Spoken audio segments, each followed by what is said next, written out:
The Morning Sprint, sponsored by Blue Dog RV.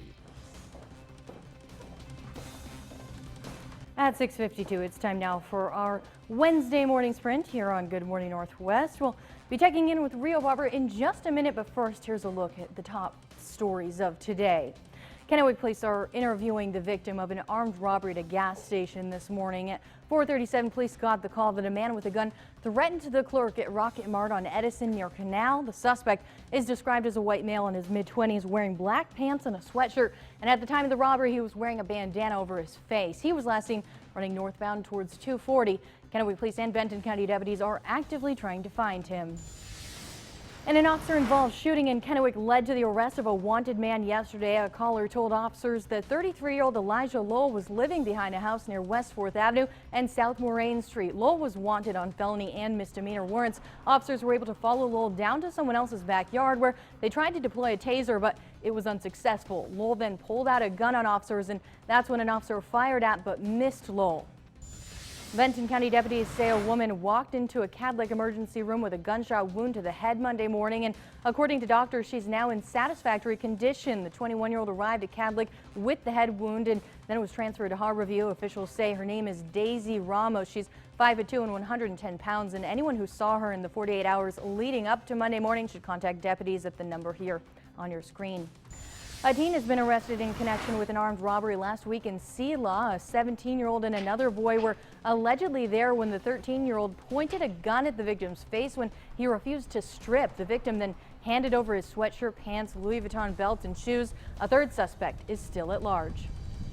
Officials confirm a man jumped off of some rocks and died at Long Lake in Spokane. The 22-year-old jumped from one of the highest points and hit the back of his head on rocks. Some off-duty firefighters were boating nearby and heard the man cry out. They helped the man, but he later died at Sacred Heart Hospital. Fire crews from all over the state are now in the mop-up phase of the Powerline fire. As of this morning, the Powerline fire has burned 7,800 acres and it's 80% contained. According to a press release, no injuries were reported and no structures were damaged, and all evacuation levels have been removed. Officials say the fire got its name because of the large area of power poles threatened by the flames, 10 of which were destroyed. The cause of the fire is still under investigation.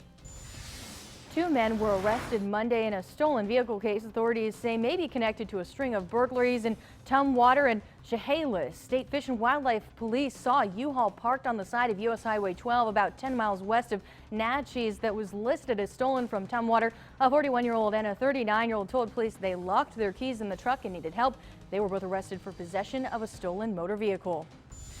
The trial begins this week for a man accused of sexually assaulting a 13-year-old girl in Yakima in 2017. Police say Juan Antonio Acevedo Garon broke into the girl's bedroom, threatened her with a screwdriver and firearms, saying he would kill her mother and then sexually assaulted her.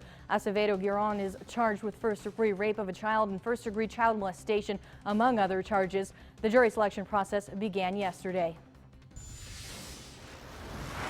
And from the Legends Skycam Network, here's a look at Top and Niche, all powered by your local Ford store. Mostly cloudy skies for you with those cooler temperatures for today. So let's get you out the door what you can expect with those current temperatures.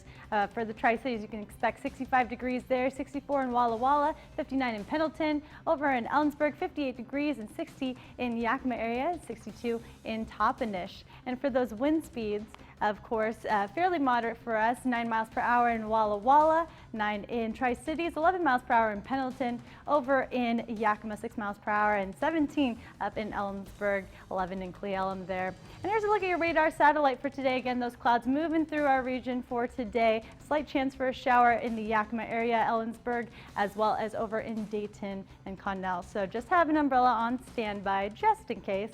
As we take a step out and look at the Pacific Northwest, if you're headed to Seattle, you can expect that rain to be with you throughout today, and of course those cooler temperatures as well. So here's your 7-day forecast for the Tri-Cities. Today you can expect that high of 86 degrees there. Tomorrow 84. By Friday, mostly sunny skies with a high of 81 there before picking back up this weekend. On Saturday, 86 with a high of 93 on Sunday. So something to look up up to. I mean, look at those 90s. And here's your 7-day forecast for Yakima area. Again, a high of 82 today with mostly cloudy skies. By Thursday and Friday, you can expect a high of 80 degrees, so a little bit cooler there before it picks up this weekend. 86 on Saturday with a high of 91 on Sunday. So